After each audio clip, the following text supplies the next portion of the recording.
गीत गुमसुम है, गजल चुप है, रुबाई है दुखी। गीत गुमसुम है, गजल चुप है, रुबाई के दुखी। ऐसे माहौल में नीरज को बुलाया जाए। क्या बात है। एक ऐसा कवि हमारे बीच में उपस्थित है जिनका नाम ये बताने के लिए काफी है कि कविता हो तो कैसी हो। वाह वाह क्या बात है। मैं हम स्वागत करते हैं गोपाल दास नीरज का।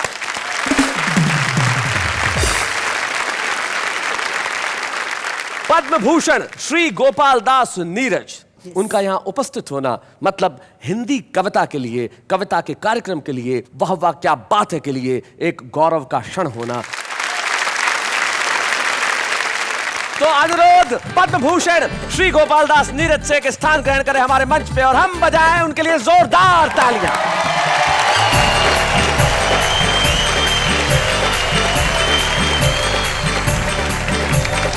क्या बात है भाई। जिंदगी के अंदर अगर आपके पास वेदों का ज्ञान है तो आपका ज्ञान प्रकाशित हो उठता है, और अगर गोपाल की कृपा हो तो आदमी अजनबी नहीं रहता। तो आज यहाँ वेदों का प्रकाश भी है, गोपाल भी है, अजनबी भी है, तीनों यहाँ है। तो फिर वाह वाह क्या बात है। तो बताइए किसे बुलाया जाए कविता पढ़ने के लिए?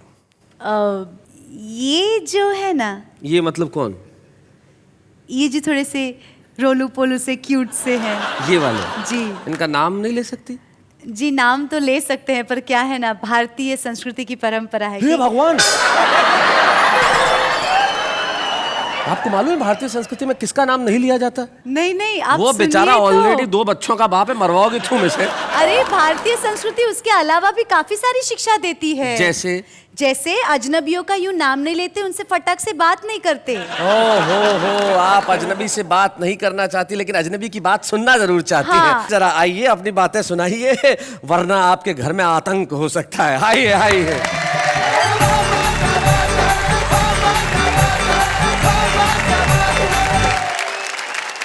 हमें हाथ से कहाँ से मिल जाता है जी। आपने ट्रक देखे होंगे, उसके ऊपर तो इतनी सारी बातें लिखी रहती हैं। जैसे ऊपर लिखा रहता है पब्लिक कैरियर, हालांकि वो सामान ढोने के काम में आता है। अच्छा। पीछे लिखा रहता है बुरी नजर वाले तेरा मुंह काला, इसलिए मैं सभी ट्रकों को बड़ी अच्छी नजरों से देखता हूँ।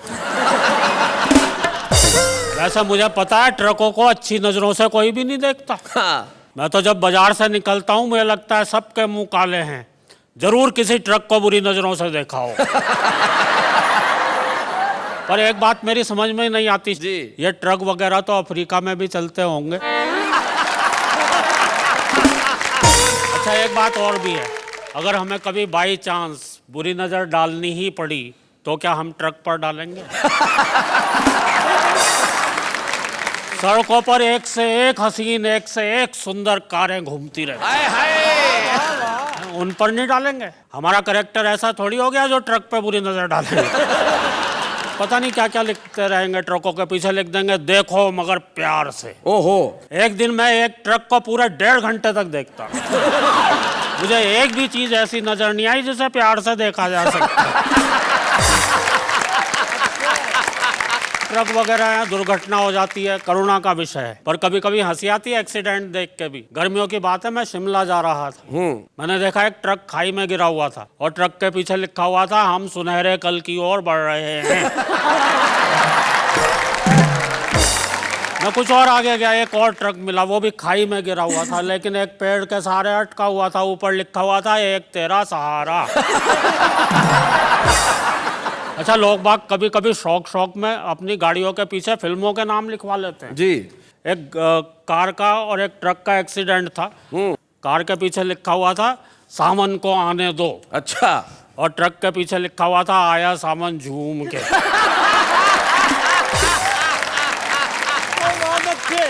आपने रेलों में बहुत यात्राएं की होंगी जी।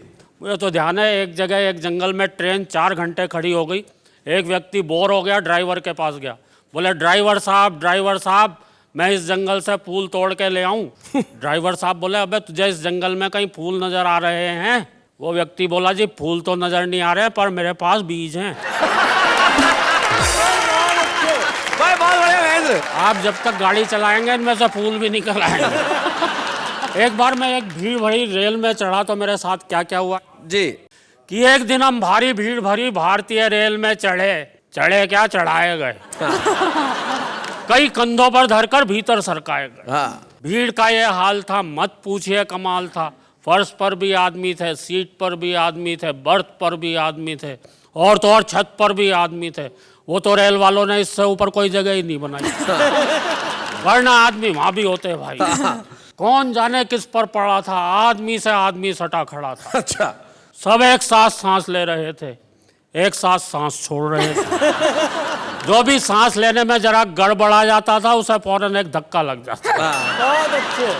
हमारे बगल वाली महिला का बच्चा रो रहा था और पीठ हमारी थपथपाई जा रही थी। और इतनी जोर जोर से थपथपाई जा रही थी कि हमें भी रुलाई आ रही थी। एक व्यक्ति ऊपर बैठा हुआ मूंगफली चबा रहा था और छिलके धीरे धीरे हमारे कान को कूड़ेदान समझ के उसमें सरका रहा था। हमारे पीछे वाले व्यक्ति ने शायद न्यूटन का गुरुत्वाकर्षण का सिद्धांत ही नहीं पढ़ा था, इसलिए अपना पूरा का पूरा संदूक अपने सर पर ही लिए खड़ा था। हमारे बगल वाले दूसरे व्यक्ति ने शायद न्यूटन को कुछ ज्यादा पढ़ रखा था, इसलिए आधा संदूक हमारे कंधे पर धर रखा। रेल में भीड़ इस कदर थी भाई कि हाथ को मुंह तक भी नहीं देता था दिखाई। एक भद्र महिला ने तो हद ही कर दी जब उसने अपने बच्चे की दूध की बोतल ही मेरे मुंह में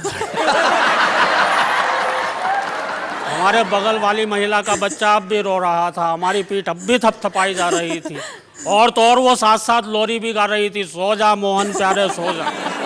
इतनी पिटाई के बाद मैंने खुद को ही मोहन समझा, मैं खड़े खड़े ही सो गया। जब मेरी आंख खुली तो एक व्यक्ति ने मुझसे कहा, भाई साहब आज तो ट्रेन हवा से बातें कर रही है। हाँ। मैंने कहा क्यों मजाक करते हो भाई, ट्रेन तो बड़ी धीरे धीरे चल रही है। वह बोला आज हवा भी तो बिल्कुल नहीं चल रही है। एक जगह ट्रेन ने 8 घंटे का समय गुजार डाला तो एक नए नए दूल्हे से बर्दाश्त नहीं हुआ वो गड़बड़ घोटाला। फौरन जाकर ड्राइवर से बोला, भाई साहब अगर आप गाड़ी इसी तरह से चलाते जाएंगे तो हम तो अपने स्टेशन पर अपनी दुल्हन और शायद एक आध बच्चे समेत ही उतर पाएंगे।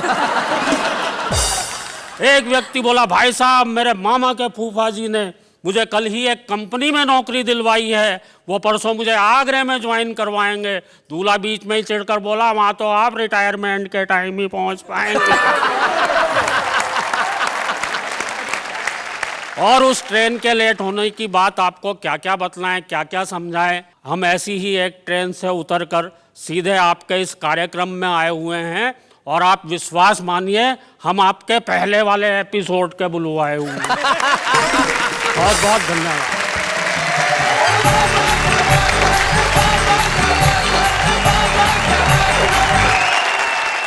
भाई बहुत बढ़िया महेंद्र, जब आपने कमाल कर दिया। लेकिन यही हमारे देश की विशेषता है।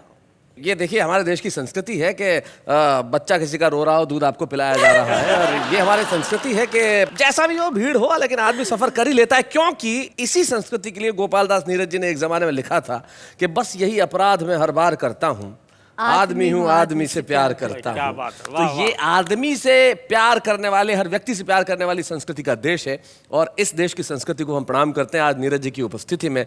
और इस देश की संस्कृति में ऐसी बहुत सारी चीजें हैं जहां पे व्यंग की गुंजाइश बनती है। तो ऐसे एक व्यंगकार को हम बुलाना चाहते हैं जो हमारे बीच में उपस्थित है, भाई वेद प्रकाश वेद।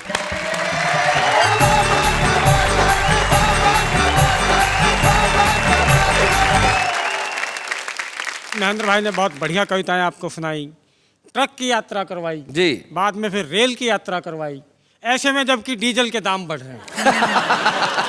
मैं तो आम आदमी की बात करता हूँ, आपको एक साइकिल की यात्रा कराता हूँ जिसमें कोई खर्चा नहीं है। जी जी जी।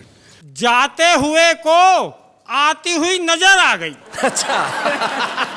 साइकिल डायरेक्ट टकरा गई। लड़की बोली, संभलते संभलते देखकर भी नहीं चलते। हाँ। लड़के ने कहा, लगता है तुम्हें दिमाग से बिल्कुल ही लाचारी है। अरे बावली, ये टक्कर देखकर ही तो मारी है। बहुत अच्छे। और इसी गोत्र की एक कविता और सुनिए। लड़का लड़की के चक्कर में रोजाना 6 मील से आता था। अच्छा। उसकी मेहनत के लिए आप लोग तालियां बजाएं। हाँ, मेहनत के लिए 6 मील। आपकी तालियां बजनी बहुत जरूरी इसलिए भी है कि आपकी तालियां हमारे लिए 7वें सिलेंडर का काम करती हैं आजकल। वाह वाह वाह वाह। लड़का लड़की के चक्कर में रोजाना 6 मील से आता था, उसे छेड़ता था और एक ही गाना गाता था। अच्छा। तेरे घर के सामने एक घर बनाऊंगा। लड़की को ये बातें बिल्कुल भी नहीं पछती थी, वो ऐसी वैसी बातों से बचती थी। सो मरती क्या ना करती, एक दिन डरती डरती अपने बाप को सारी बातें बता बैठी। बाप की मूछें गुस्से में ऐठी, बर्बाद होना उसकी किस्मत में है लिखा। अब कभी गा दे ये गाना दोबारा तो कहना घर बनाने की छोड़, तू खाली प्लाट लेकर ही दिखा।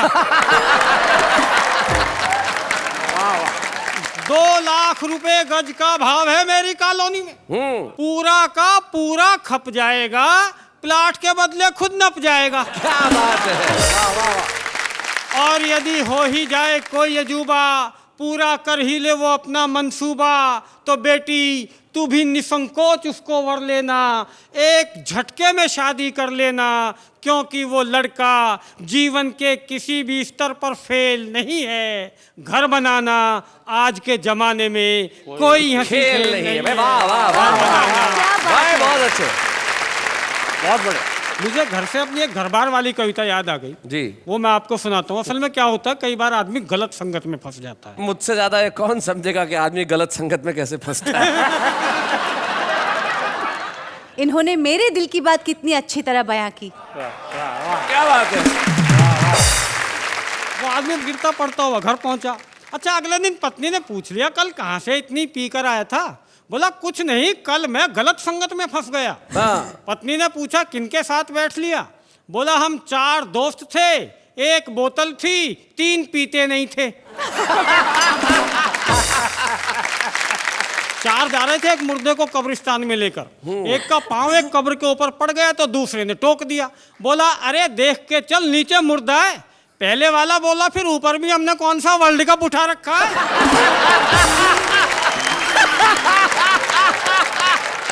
और अंत में मैं एक एक्सट्रीम कविता आपको सुनाता हूँ। एक्सट्रीम? हाँ। एक काला आदमी। अच्छा। देखिए उसका कालापन बताने के लिए शैलेश जी मैंने कितनी काली शाही खर्च की है। जी देखता हूं। नेहा जी देखना आप भी, और जो बात आपको अच्छी लगे इसी तरह आप मस्ती में सुनिए जिस मस्ती में सुन रही हैं। भाई ये भी कहिए कि साथ में समझिए भी। क्या गारंटी है। एक काला आदमी, बहुत ही काला, काला शाह, सुपर काला, अच्छा, जेट ब्लैक, ओहो, double African, double African, elder son of अमावस, औंधे तवे का ताऊ, पहाड़ी कौवे का परदादा, कोयल संप्रदाय का दादू, बंगाल का काला जादू। तारकोल जिसके पैरों में भक्ति भाव से पसरता हूँ, कोयला जिसका रूप रंग पाने के लिए सदियों तक जमीन के नीचे बैठकर तपस्या करता हूँ। जिस दिन उस कालानुभाव के दर्शन हुए जमीन थमी रह गई। अब इससे ज्यादा और क्या कहूँ, इतना कहने के बाद भी मेरे पास शब्दों की कमी रह गई। क्या बात है, वाह वाह। एक दुकान पर गया, ना शर्म ना हया, बोला गोरे होने की क्रीम है। दुकानदार ने जैसे ही गर्दन इंकार में हिलाई तो कहने लगा फिर जूतों की पॉलिसी दे दे, कम से कम चमक तो बनी रहेगी भाई। वाह वाह।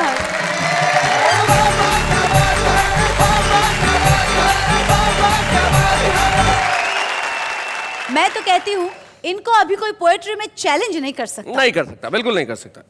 वैसे आपने कभी किसी को चैलेंज किया? हाँ मैंने किया था। किसे? मेरी टीचर को, क्योंकि मेरे टीचर ने मुझे चैलेंज कर लिया था। बोले तुझ में हिम्मत है तो 100 में से 80 नंबर ला के दिखा। मैंने कहा ऐसी बात? मैंने बड़ा चैलेंज दिया, मैं सारी कॉपी खाली छोड़ के आया और मैंने कहा आप में हिम्मत है तो पास करके दिखाऊंगा। जीवन में कुछ क्षण ऐसे होते हैं जब रोमांच अपने चरम पे होता है। जिंदगी में ईश्वर सबको सब कुछ दे लेकिन इंतजार की घड़ियां न दे। लेकिन माफ कीजिएगा, ये इंतजार तो हम ही ने आपको कराया, इसके लिए हम माफी चाहते हैं। मैं जानता हूं आप किसका इंतजार कर रहे हैं। शोखियों में घोला जाए फूलों का शबाब, उसमें फिर मिलाई जाए थोड़ी सी शराब, होगा यूं नशा जो तैयार वो प्यार है, इतना लोकप्रिय गीत जो किशोरदा ने गाया, एस डी बर्मन साहब ने संगीतबद्ध किया, लेकिन यकीन मानिए ये इतिहास का क्षण है, वो बंद सुनना जो किसी भी रिकॉर्ड में नहीं है। और हमें गर्व है कि आज वो गीत के बंद हमारे पास है, जिस प्रोग्राम का नाम है वाह वाह क्या बात है। चांदनी में घोला जाए फूलों का शबाब, उसमें फिर मिलाई जाए थोड़ी सी शराब, होगा यूं नशा जो तैयार, वो प्यार है, वो प्यार है, वो प्यार है। आधी रात जूहू पर उतर कर रहा हो चांद जम्मुकान, और वहीं टहल रखी हो फूल तितलियों की गोरी बाहें थाम। क्या बात है। ऐसे वक्त आता है जो ज्वार, वो प्यार है, वो प्यार है, वो प्यार है। हाथ में ली दर्द की कलम, आंसुओं में स्वप्न घोल घोल, लिख रही हो पाती पी के नाम, जब कोई कली लटों को खोल। क्या बात है। तब जो छेड़ता है दिल के तार, वो प्यार है, वो प्यार है, वो प्यार है। क्या बात है।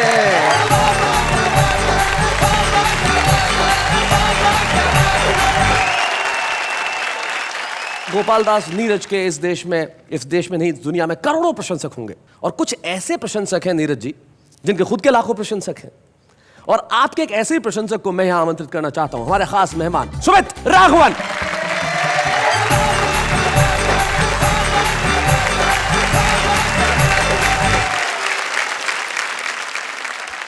ये वाकई में मेरी खुशकिस्मती है कि आज वाह वाह क्या बात है कि इस एपिसोड में मुझे बुलाया गया, जहां पर नीरज जी हैं। तो ये मेरी खुशकिस्मती है। मैं फिर एक बार नीरज जी आपको शत शत प्रणाम करूंगा। सुमित, आप तो खुद भी अच्छा गाते हैं, क्यों ना इन्हीं के गाने से शुरुआत करें कुछ। तो इन्हीं की एक फिल्म का एक मधुर गाना जो किशोरदा ने गाया था, नीरज जी आपकी इजाजत हो तो। ओ मेरी, ओ मेरी, ओ मेरी शर्मिला, ओ मेरी, ओ मेरी, ओ मेरी शर्मिली, ओ मेरी, ओ मेरी, ओ मेरी शर्मिली, आओ ना तरसाओ ना, आओ ना तरसाओ ना, ओ मेरी, ओ मेरी, ओ मेरी शर्मिली।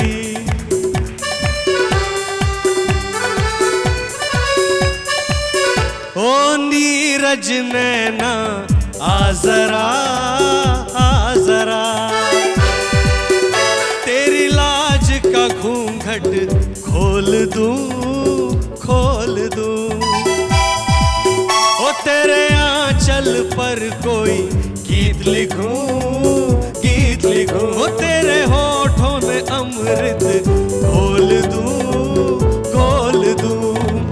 जाने मन तू है कहाँ, ओ मेरी, ओ मेरी, ओ मेरी शर्मिली, आओ ना तरसाओ ना, ओ मेरी, ओ मेरी, ओ मेरी शर्मिली। क्या बात है। Thank you so much, thank you so much. Neeraj ji के तो न जाने कितने सुपरहिट सॉन्ग्स हैं।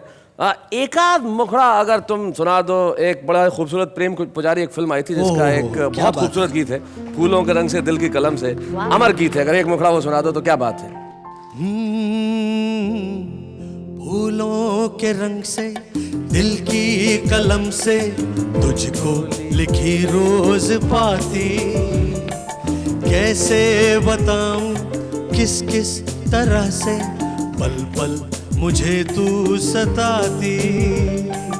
तेरे ही सपने लेकर के सोया, तेरी यादों में जागा, तेरे ख्यालों में उलझा रहा यूं जैसे कि माला में धागा।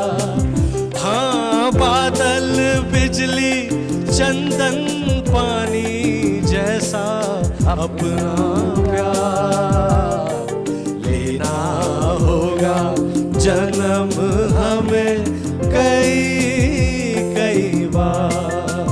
हाँ,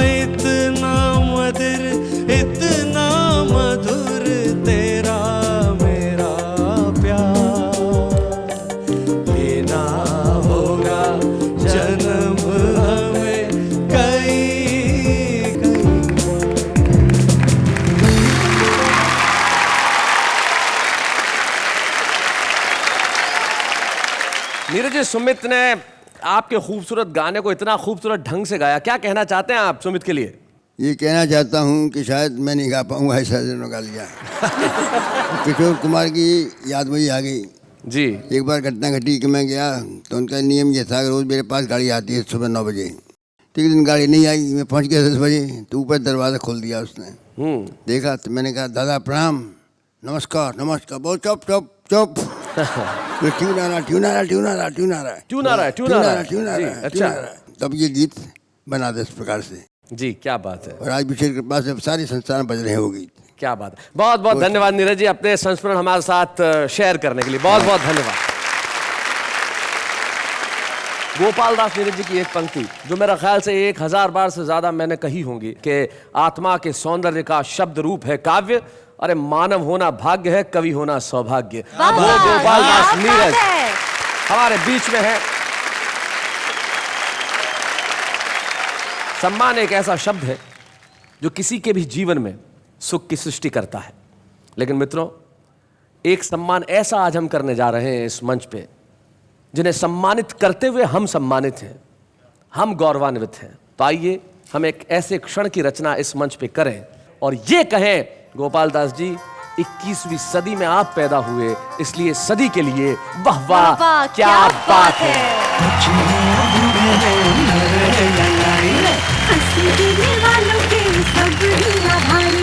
कविता सुनाने वाले अब सबके साथ हैं। बाबा क्या बात है, बाबा क्या बात है। खुशी शायद छोटा लफ्ज होगा जब मैं ये कहूं कि मुझे बड़ी खुशी है कि हम लोगों ने नीरज जी को सम्मानित किया। ये एक ऐसा क्षण है जैसे शब्दों में नहीं बांधा जा सकता।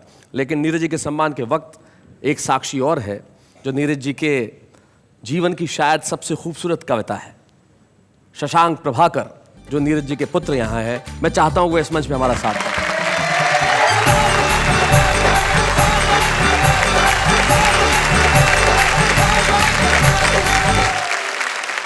शशांक, बहुत बहुत स्वागत है आपका इस मंच पे। धन्यवाद शैलेश जी। एक पिता के सामने मैं चाहता हूं कि पुत्र 4 पंक्तियां। कि मौत तो मैंने इस मुट्ठी में दबा रखी है। हाँ। कि मौत तो मैंने इस मुट्ठी में दबा रखी है और ये जिंदगी गीतों में सजा रखी है। कोई तलवार मुझे काट नहीं सकती है, मेरे माथे पे मेरे माँ बाप की दुआ रखी है। क्या बात है, वाह वाह वाह वाह वाह वाह। देखिए तो वाह वाह क्या बात है कि मंच पे नीरज सिर्फ यहाँ नहीं है, सारा वातावरण नीरजमय हो गया है। ये मंच बन गया है नीरज धाम। लेकिन हम लेते हैं एक अल्प विराम।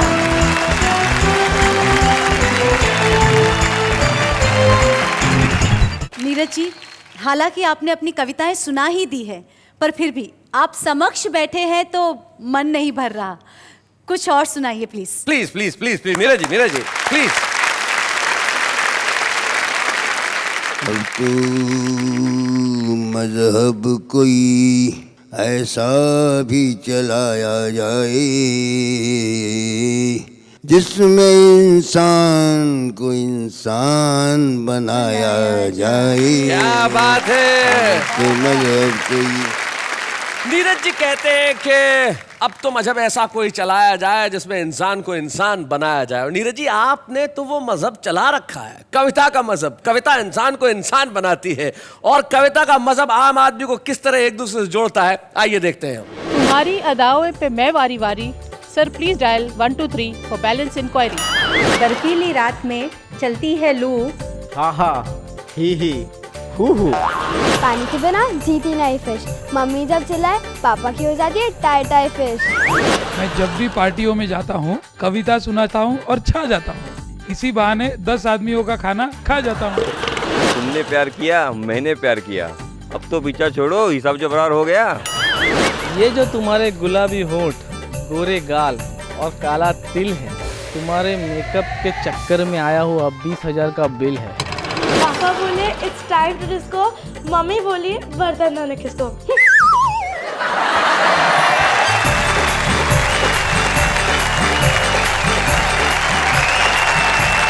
वाह वाह क्या बात है, क्या कमाल के लोग हैं। मैं तो कहती हूँ इनमें से कई लोग यहाँ आके कविता पढ़ सकते हैं। हाँ हाँ बिल्कुल पढ़ सकते हैं, उन्हें पढ़ना चाहिए भी। भाई छुपे रुस्तम तो हर जगह है। और ऐसे ही एक छुपे रुस्तम को आज हम इस वाह वाह क्या बात है के मंच पे बुला रहे हैं, जो मध्य प्रदेश के एक बेहद छोटे से गांव अकोदिया मंडी में रहते हैं, गोविंद राठी।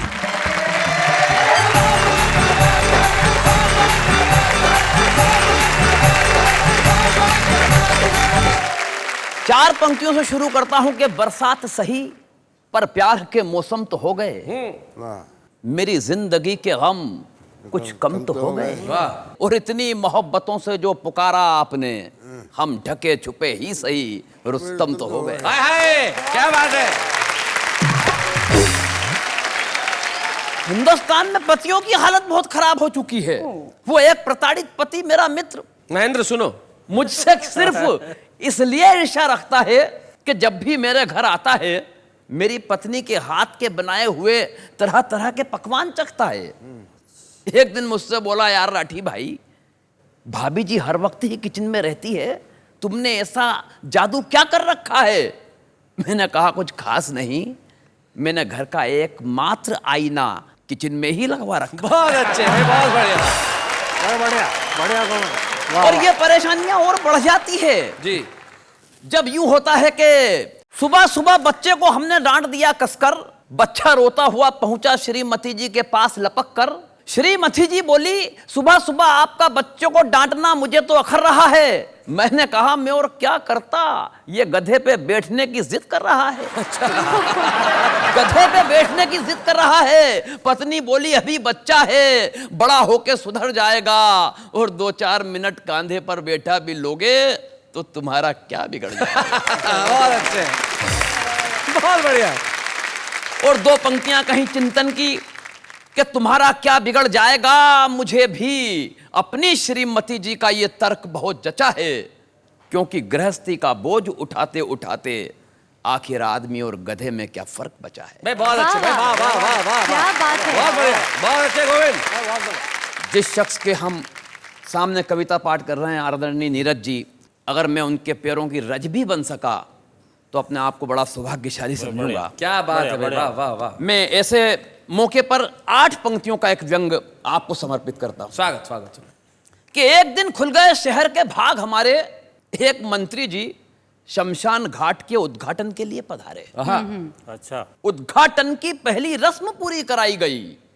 एक जलते हुए मुर्दे को बुझाकर मंत्री जी के हाथ से अग्नि दिलाई गई। बहुत अच्छे भाई, वाह वाह वाह वाह भाई, बहुत बढ़िया गोविंद, बहुत अच्छे। मंत्री जी के हाथ से अग्नि दिलाई गई। इस घटना से कम एक बात का तो पता चलता है कि आदमी का नसीब खराब हो तो वो मरने के बाद भी भुगतता है।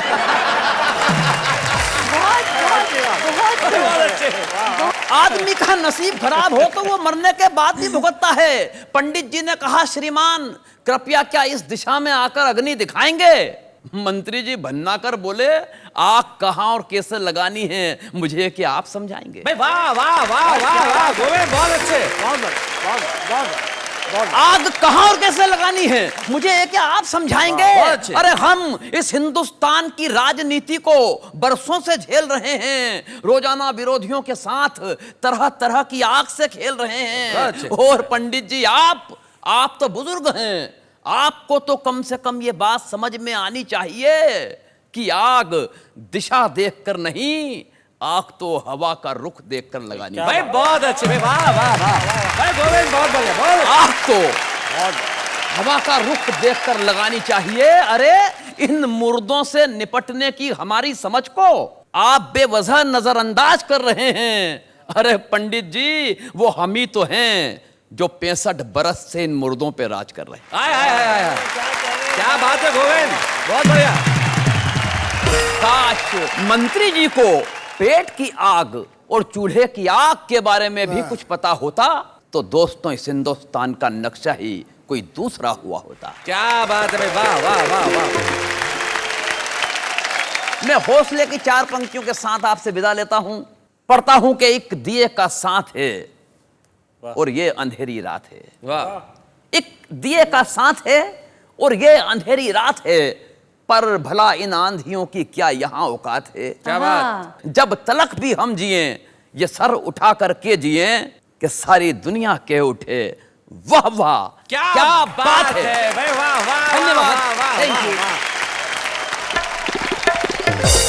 भाई गोविंद, तय बात है कि सारी दुनिया आज तुम्हें सुनने के बाद कहने वाली है कि वाह वाह वाह, क्या बात है गोविंद जी। और गोविंद, मैं तुम्हारे जीवन में एक ऐसा क्षण प्रदान करने जा रहा हूं जिसके लिए तुम मुझे, हमें और हमारे शो को जीवन भर याद रखोगे। आज गोपाल दास नीरज तुम्हें ये प्रोत्साहन चिन्ह प्रदान करेंगे। जोरदार तालियों के साथ गोविंद राठी।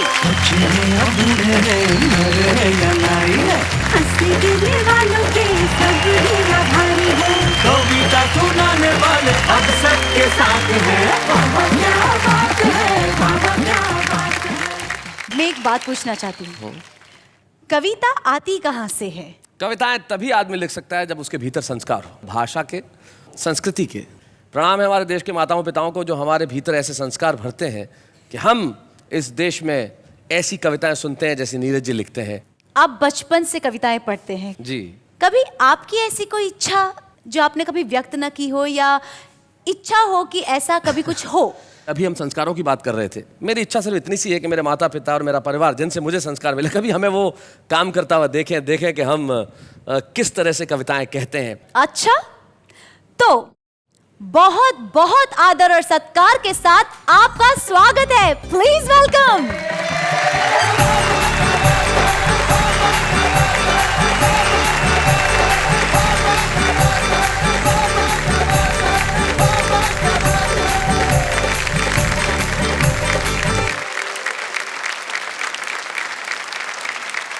दर्शकों, आज की ये घड़ी बहुत ही महत्वपूर्ण है। जानते हैं क्यों? क्योंकि यहाँ जो खड़े हैं, यहाँ जो उपस्थित है, हमारे महानुभाव शैलेश लोढ़ा के पिताजी, माताजी, धर्मपत्नी और उनकी जान, उनकी बच्ची यहाँ पे मौजूद है। ज्यादा न बोलते हुए एक ही चीज पूछना चाहूंगी, मिस्टर तारक मेहता, आज आप क्या फील कर रहे हैं? मेरे लिए सबसे महत्वपूर्ण बात यह है कि 81 में मैंने शुरू किया था और तब से लेकर आज तक मेरी माँ ने मुझे कभी परफॉर्म करते नहीं देखा। आज पहली बार 32 सालों में वो एक मंच पे आई हैं, तो मेरे लिए बड़ा गौरवपूर्ण क्षण है, वो भी नीरज जी की उपस्थिति में आज यहाँ पे। मेरे पिता जिन्होंने मुझे उंगली पकड़ के स्टेज पे चढ़ाया था वो यहाँ उपस्थित है। मेरी पत्नी जिन्हें मैं अपनी गुरु भी कहता हूँ, उन्होंने मुझे सिखाया कि जीवन में क्या नहीं बनना है। शैलेश जी के बारे में आप कुछ दो शब्द कहें। जीवन में प्रत्यक्ष इस रूप में देखकर मुझे बहुत अच्छा लगा। भगवान इसको उन्नति करे और हमेशा अपना नाम रोशन करे और कुछ न कुछ ऐसा करे जो दुनिया में किसी ने नहीं किया हो और उसमें इसका नाम उज्जवल। बस यही भगवान से प्रार्थना।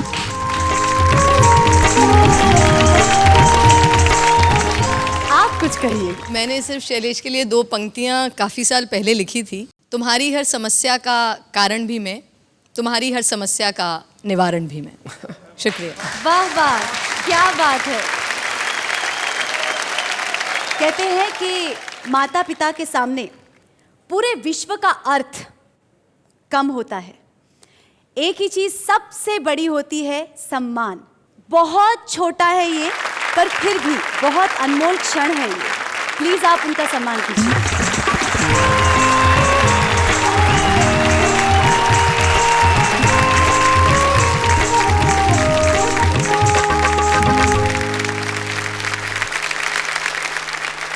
मैं इस एपिसोड के अंत में सिर्फ इतना ही कह सकता हूं कि देश की हर आंख को खुशी का ऐसा जल मिले जैसा मुझे मिला है, देश के हर बेटे को ऐसा पल मिले। वाह वाह, क्या बात है।